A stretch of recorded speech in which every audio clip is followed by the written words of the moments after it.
Hey, welcome to SC Custom Designs. Welcome to my face. So this is the only proof that I have a beard.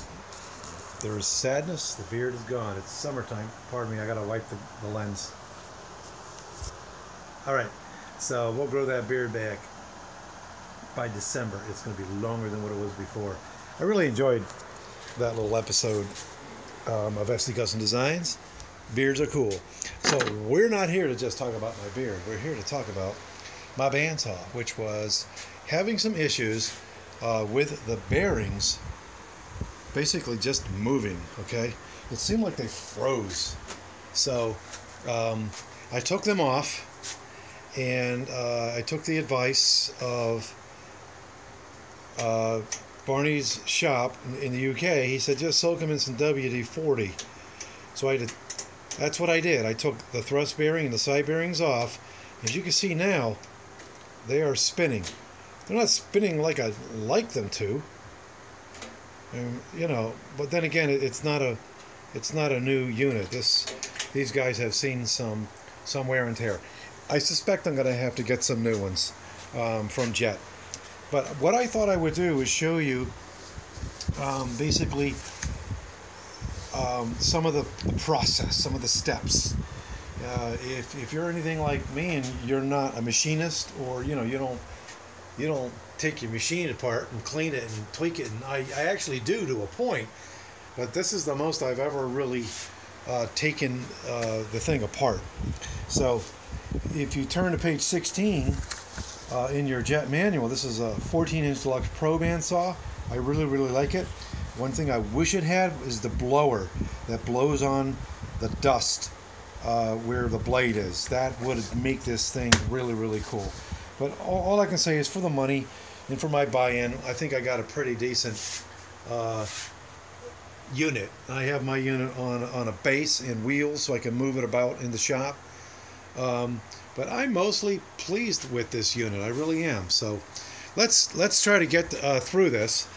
And just know that if you're a newbie at this, the more time you spend with your tools and watch them work and fail to work, you realize that you have to jump in at some point and start taking care of some things. Now, the instructions really don't tell you to the specifics of exactly how things are oriented. You got the picture here, right? So what I did is I was taking this apart, because with mine you have lower and upper area for the bearings. I basically, you betcha, I took pictures. So here I am with the WD-40. I'm not a salesman for any of these things that I show in my wood shop. I just use them. So here are all the bearings, including these guys. That's thrust. This, here, soaking overnight. Actually, I soaked them for a couple of days.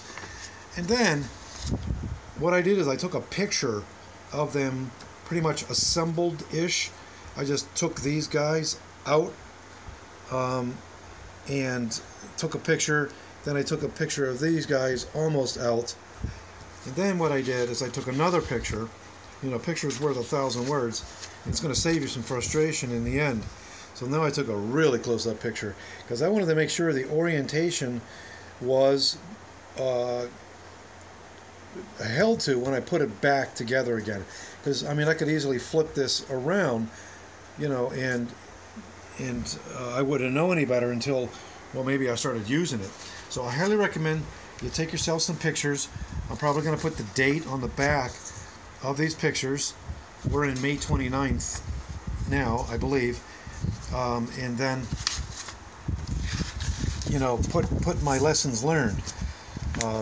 That being said, my lessons learned, I'm continuing bandsaw boxes, but not the series bandsaw boxes lessons learned, right? So these are a continuation of bandsaw boxes where I've joined the 4x4 up. You can see on the side here, just look. You can see on the side I joined them because I needed these units, which basically are going to be under my wife's sewing table. I custom made her a sewing table. I didn't take long videos and extensive videos back then, unfortunately, especially when I made a roll top table and I made a a munitions box. You know, you wish you had the time and discipline to do such things. So at any rate, I need to make 1, 2, 3, 4 more of these. I've got 3 of these. The others are outside in the poly shed, drying. One of them is 19 inches long. Just know that we take the block that you take from the middle here, and I make nested trays out of them. So just look up that series if you'd like. But we're not here to talk about this anymore, other than, you know, more bandsaw boxes. Yay! Here's some that you can see in the back if you've not ever seen my episodes. These are just some humble, not original. Okay, this is not an original design. However, the back is. I decided I would do this bandsaw box like this. So bandsaw boxes they're all in your mind. What you think, and you just have some fun with it, right? I made some other really cool ones, but let's try to move on. Let's try to move on, my friends. So we're here to talk about what we've done. So we basically, again, we soaked these guys in the WD-40. Now we have to assemble this back together. And I tell you what, it can be intimidating. Pardon all the jostling. I have to move some things in place so you guys can actually see what in the world I'm about to do. Okay, so sorry about the jostling. Here we go. Let's go ahead and set them down. My fancy setup here, my friends. I want to get as close as I possibly can so you can actually see what I'm saying. By the way, Mr. Snodgrass works for Carter Tools, does an amazing job. Just want to make sure I'm in the area. An amazing job showing you how to replace the blade. This episode, I think you can see me. On this episode, we're not going to do the blade. Look that up too. I do a review of the jet. We do a review on cleaning. You know, you can see that there's pitch built up here. You know, I can literally peel it away. The material I'm working with now is very, very pitchy, so I will remove this. If you don't remove this pitch, my friends, whoops, that's not usually just floating there. This actually holds the trunnion, the table that I'll be putting on. I'm not sure how much I'm going to show you there. The episode is about this. So we cleaned this up. This is moving really, really nice. Now let's put these guys where they belong, okay? All right, so I'm missing a piece. Where did I put them? It's the thing with live video. Well, we'll do this one first because I kind of misplaced something. I misplaced this. Oh, it's up in here. I already set it inside. So this here holds the 2 side bearings, okay? And this holds the top thrust bearing. So basically it goes in like so. I really wish I had a better view so you can see exactly what I'm doing here. At any rate, you're going to want to screw this guy in with this part here on the inside, okay, like this one here. Can't really see it, but that's like a little bit of a spacer. So you're going to take your screw and put it in here like so. All right, and you're going to screw it in here like this. I believe it can go really either way. So screw that in. All right, like that. You see, this is so much freer, my friends, than it was. They were literally just about locked up. So I'm not really sure why in the world that happened, other than, well, you do have to clean these things. Now when you put this in,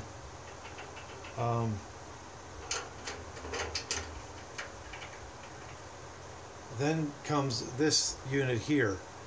Now I have in the past completely freaked myself out because I couldn't put it back together again when I took things apart.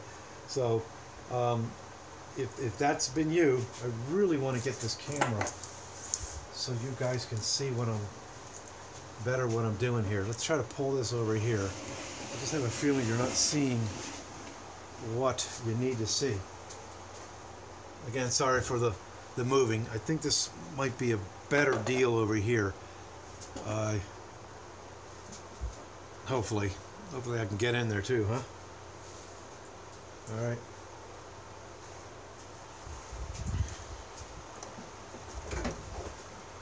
All right, so what I do, my friends, is I take this piece here.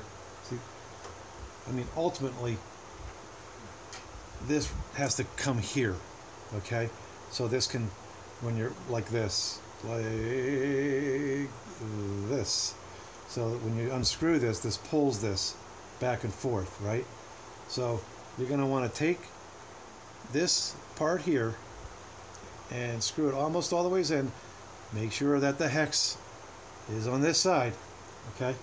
And then you're going to place this in here, slide the slot into this piece, and then screw in this part here. Sorry, I don't know the names of these things. I call them things and this and that. So it can get confusing when you start taking things apart, and then you got to try to figure it out. Now you can see that this is going to move the thrust bearing where it needs to go. You want to screw this in nice and tight. First of all, move this back as you're screwing this in. All right. I wouldn't over tighten it, my friends. Okay, just sort of like it.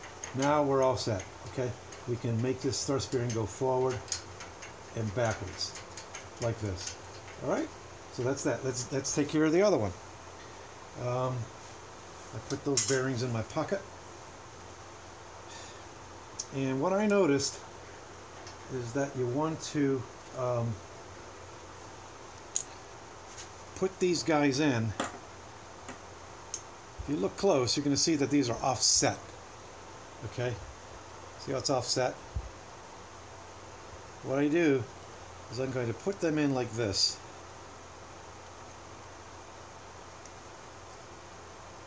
A bit of a stiff fit there.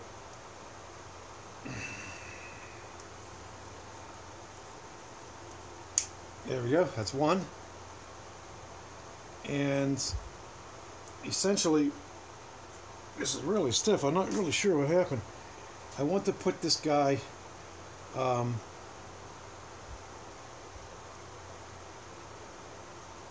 just have to look real quick.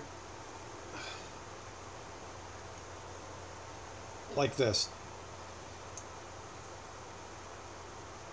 Let's see. Really, really hard. It was going in easier before. So, really hard to tell what I'm doing. Let's try this. So I want the bearings to be like on the outside, more this way, right? So you can see there's more space this way. I want that space on the outside. And you'll see why. Oh, that went in a lot easier. Okay. So now we're going to take this unit here. Let's see, look at it close there. All right. And put it in. Okay. And now, same deal as before. You want to make sure that your hex is on the outside. You can put this in the other way, so it can get confusing. You want to push this into the slot, slide it in, and then start screwing in this guy here. Okay? You go ahead and send it home. You have to pull this back, unscrew it counterclockwise, because when you're screwing in this part here, you don't want to make this mistake of having this too close here. Then this is, you're going to think you've screwed this in to this area here, but you didn't. These are some lessons learned on the bandsaw for me. Okay, this may seem trivial, I mean, if this is something that you do every day, this isn't. I'm a QA software guy by day, okay, and SC Custom Designs nights and weekends. So there you go. They're really spinning nice now. You can hear that one spin. This one less. One on the left more. This one not as much. So there you go. Like I said, I think I'm going to have to get, more than likely I'm going to have to get some new ones. So how this works, let's see if I can actually pull this off while I'm doing this. I'm going to be doing some resawing. Make sure your plug is unplugged always when you're working on your power tools. So this slides right in here like so. And again, I can't do this as fast as Mr. Snodgrass does it. He's amazing. Look him up. Look his videos up. Now I have to adjust the wheel down. Now I did say, and I have to do that, so I'm probably not going to put this on. You can look up that episode, my friends. I've done episodes on putting your blades on and tweaking your blades and the area in which the blades need to be on the wheel. Okay, that sort of thing. Because I got to clean this pitch off. I'm not going to make you guys watch that. Okay, so again, let's take the camera off the mount and get a little bit closer so you can see what we've done. All right, let's try to get that in focus. Hopefully that'll focus for us. There we go. So we got our thrust bearing, our side bearings. We've cleaned them up. Yay! They're spinning, my friends. Okay, so they're ready for me to basically place my blade on. Let's just show you. This guy's moving back. Maybe. Sorry. Okay. So the blade will rest against that in between here, and you have this guy here loose, and then what you're going to do is take this and basically, see that? Turns. That's why I had this on the outside, these facing this way when I put them on. Now I can just turn them up toward the blade. Now imagine if there were a blade on there. Hopefully you can see that, my friends.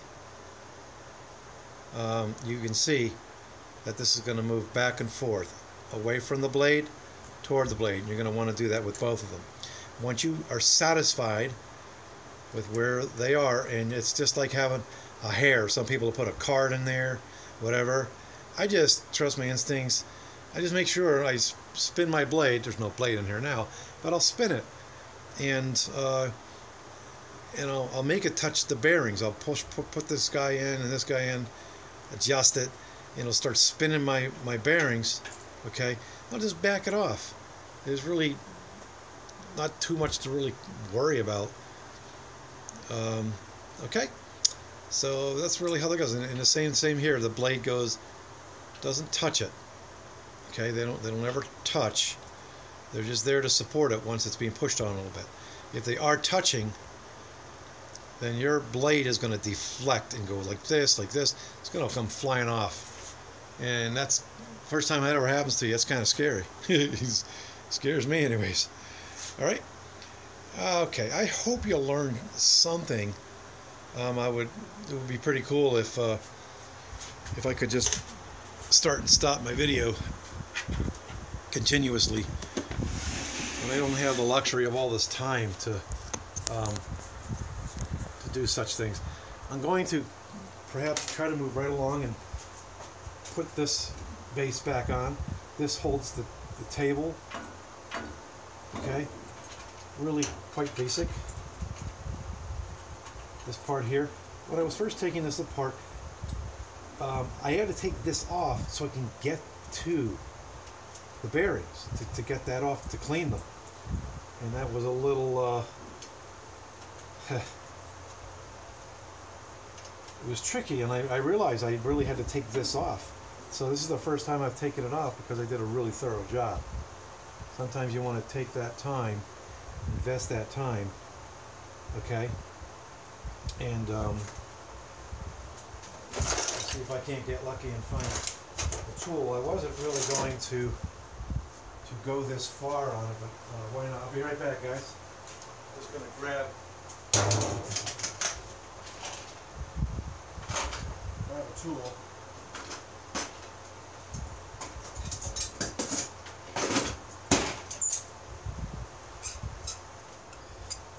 Okay, we're going to use this. Can't get too fancy today because I didn't have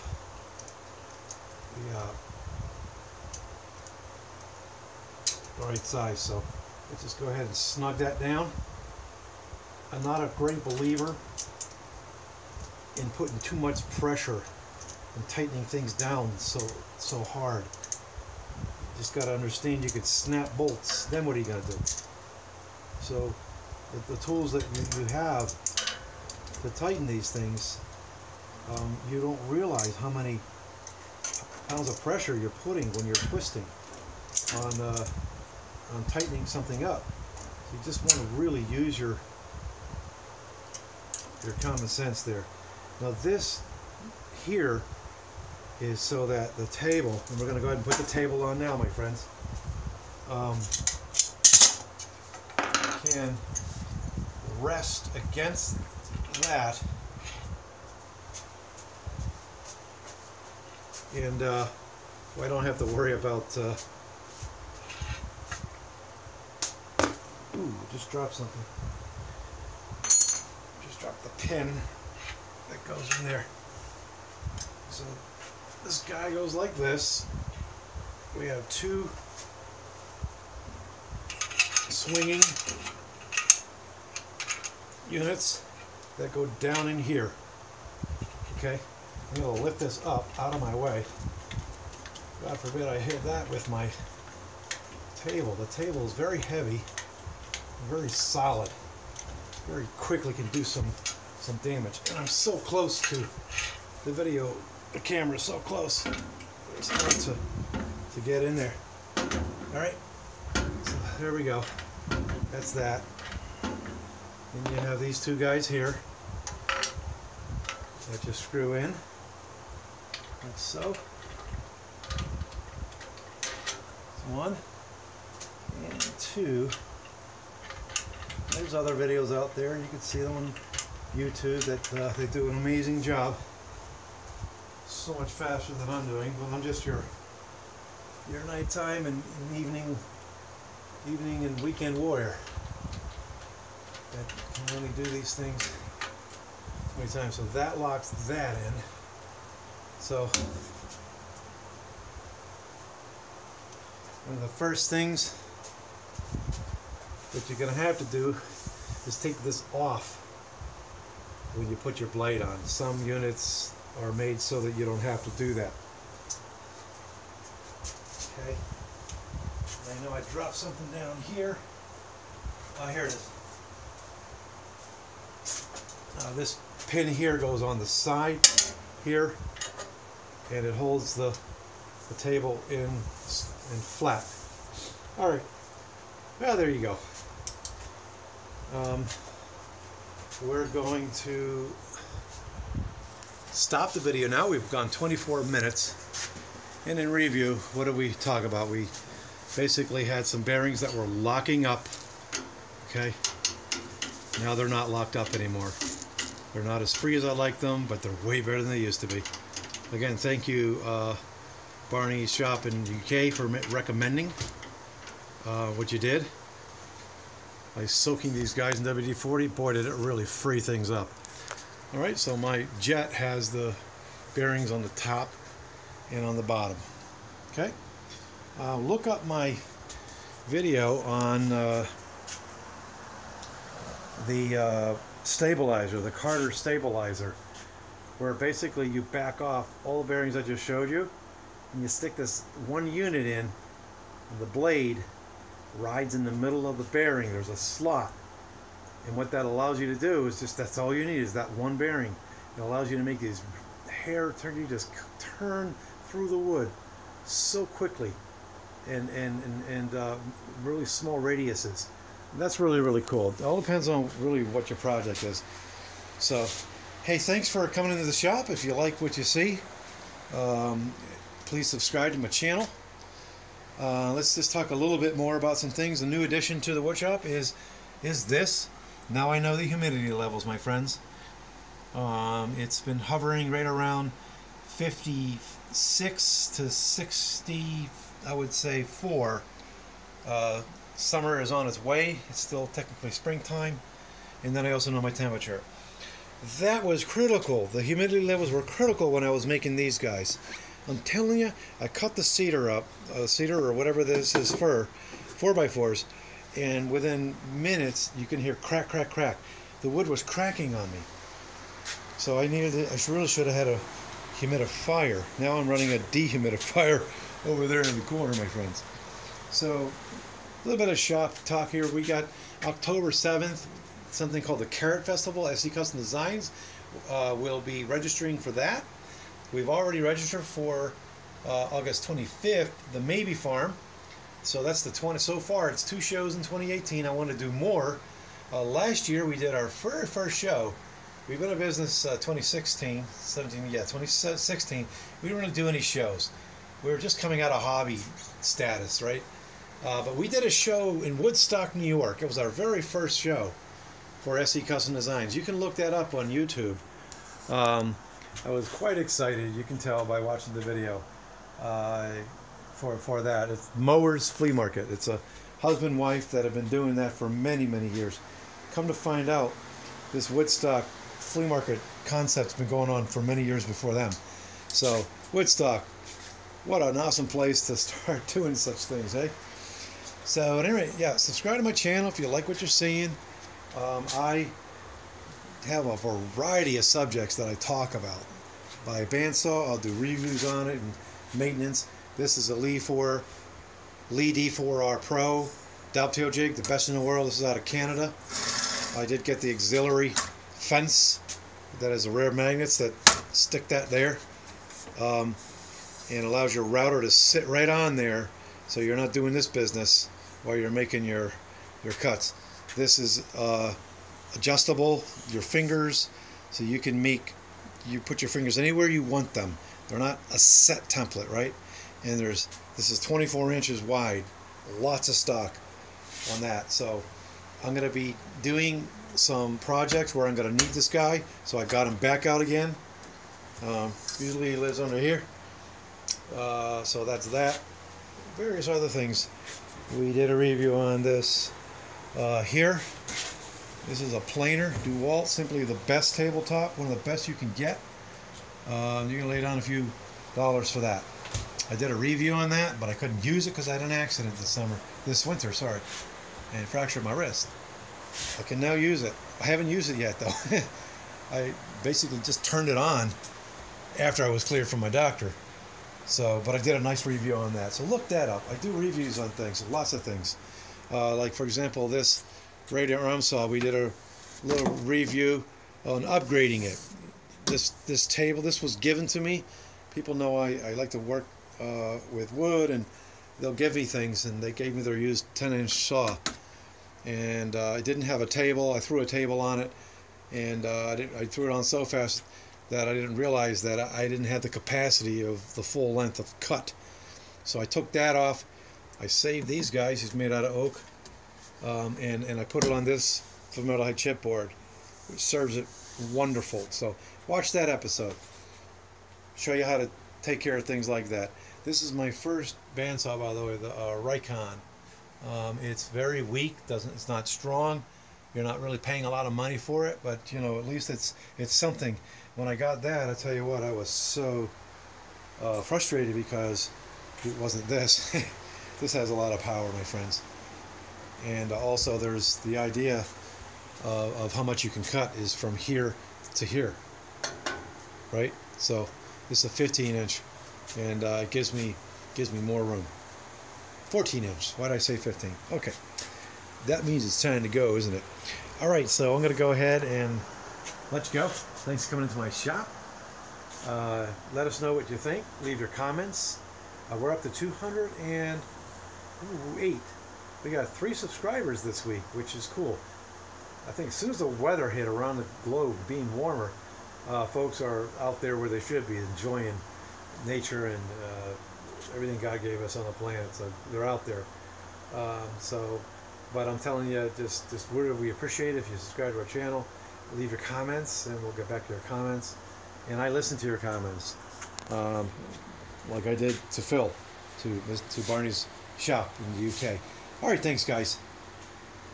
Take care, and where are we going to end? Let's end where we kind of started. Okay, talking about the bandsaw and the pieces and that sort of thing. All right, take care, guys.